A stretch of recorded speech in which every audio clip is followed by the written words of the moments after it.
Are you a self-employed contractor, maybe a day trader or professional that's using conventional business organizations to get the S corporation tax benefit? Well, my name is James.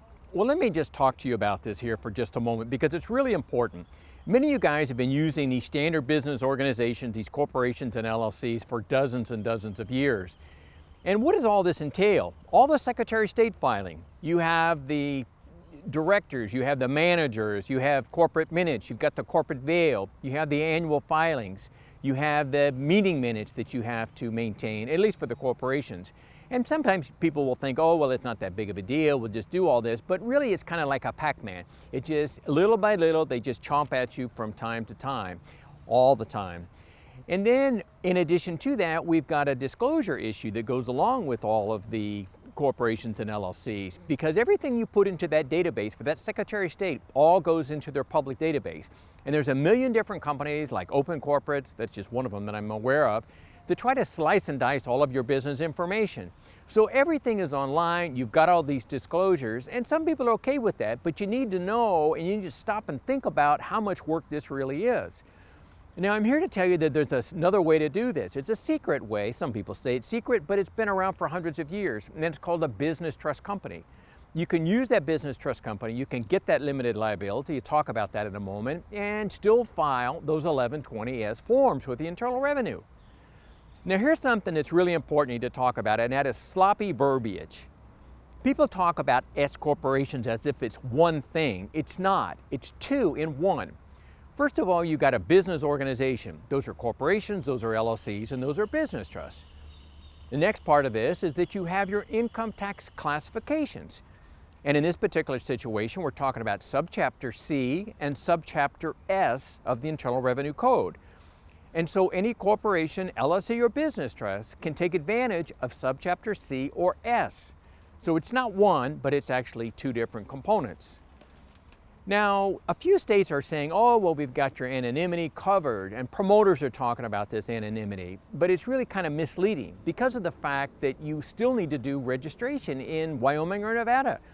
If you don't want your name on it, you got to hire a manager, to put their name on there to stand in, and you still got the resident agent issue, you still got the filing, the corporate veil. So, maybe you got some anonymity for the shareholders or the stockholders a little bit, but you still got this big breadcrumb trail.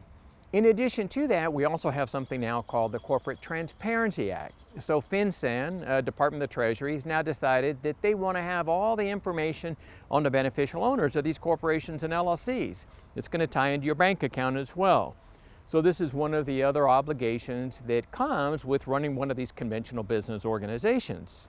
Now you might ask, well, how come my attorney hasn't told me about these business trust companies? Well, it's because of the fact that they don't even know about them. These business trusts, if you want an attorney that knows anything about them, you need to find one that graduated law school before 1976. That's really what it comes down to. And I can guarantee you one thing, if you look at the multi-state bar exam, there's not a single question on there about business trusts. Now, the same thing kind of goes with your accountants. You sort of need to, provide them with some education about this. But what I'm trying to get at here is that the legal community is only going to sell you corporations and LLCs because that's all they know. Nothing bad about it, but that's just their world. So kind of in conclusion of all this, this sort of shares with you, what the business trust company is all about.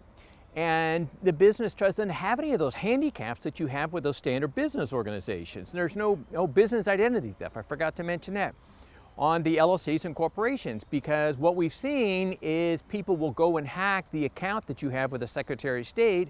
They replaced the manager. In one case, they stole about $3 million from this LLC. So can you imagine having that nightmare on top of your daily business load trying to, take care of business? You got a $3 million loss.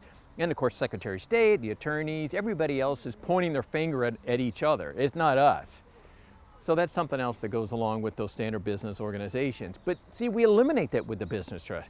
There's no business identity theft. We got no Secretary of State filings. We still get that 1120S. You still get those Subchapter S tax benefits that you want without all the additional hassles, without all the different little brain damage.